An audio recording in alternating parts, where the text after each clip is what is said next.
talk about Pinterest a lot here on my YouTube channel and on my blog, Thecontentbug.com, but one of the things I haven't actually talked about here in a YouTube video is how to use Pinterest to drive traffic to your blog. I've shared some other videos about like Pinterest analytics and creating your first Pinterest ad and Pinterest keyword research, and all of that knowledge is so great. It's going to help you a lot, but if you really want to just drive traffic to your blog, you need to find a way to do that. So I want to share 3 simple tips on how you can start driving more traffic to your blog from Pinterest today, even as a beginner.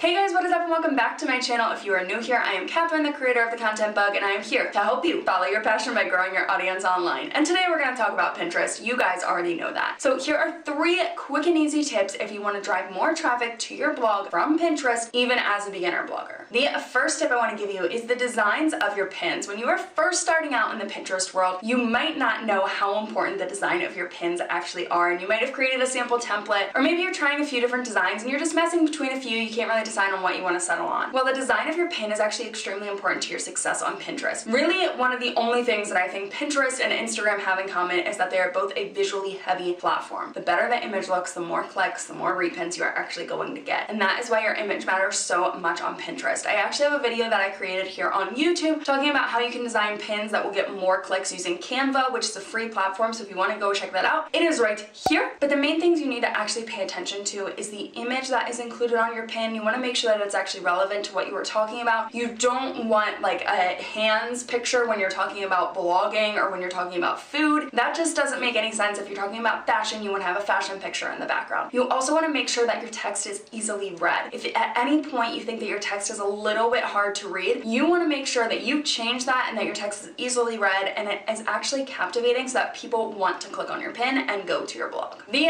next tip I want to give you guys is actually in relation to your keywords and your description that you write for your pins. If you didn't know this, the description that you include on your pins is extremely important to how you appear. Pinterest is a search engine. People go to Pinterest and they type in a search just like they would on Google. So the keywords that you have on your pin description is extremely important, and it's gonna really result in your success on Pinterest. So the first thing you need to do is Pinterest keyword research. I actually have 2 YouTube videos on Pinterest keyword research. I will include the basic beginner one right here, but if you want to look at the other one, I did include both of them in the description bar down below. But it's more than just Pinterest keyword research, it's also how you write your description. So Pinterest is moving more towards the route of less keyword stuffing. For a while they were okay with keyword stuffing, and I thought it was insane because I'm so used to Google, who hates keyword stuffing. Keyword stuffing is where you just put keyword after keyword after keyword after keyword. It doesn't sound like a natural sentence. It's not something you would want to read. It's just plastering keywords that you appear for all of them. They are now moving away from that, thank goodness, and they want you to write more real sentences that is enticing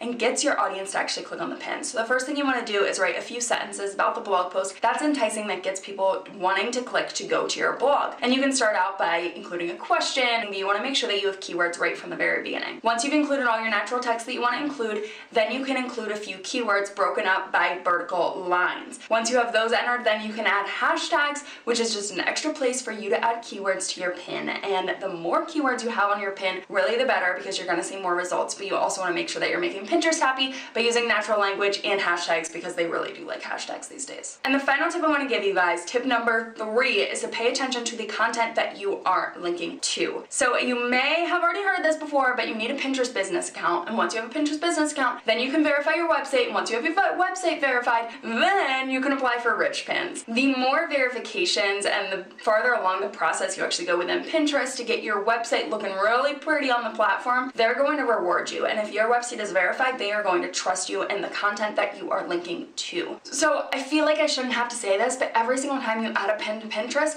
it needs to be linking somewhere. Even if it is just an Instagram photo, it needs to be leading to that Instagram photo. If you launch a blog post and you decide to share 5 images from that blog post, all of those images need to lead to that blog post. You don't ever want to upload a pin that leads to nowhere. If you're gonna do that, upload it to Instagram. There is no point in having that on Pinterest, because Pinterest is used to drive traffic to your blog. And when you are writing your blog post, you need to pay attention to a few different things. The first one is the title of the blog post, because if you have rich pins, that will actually appear on Pinterest. And the first about 100 words that you include, I think it's actually like 150 characters that you include on your blog posts, that is going to appear on Pinterest as well. So you really need to pay attention to the content that you're linking to, making sure that it's high quality content, because if it isn't high quality content, no one's gonna want to click on it. And if no one's clicking on it, then no one's gonna repin it, which means that you are not going to really get much traffic.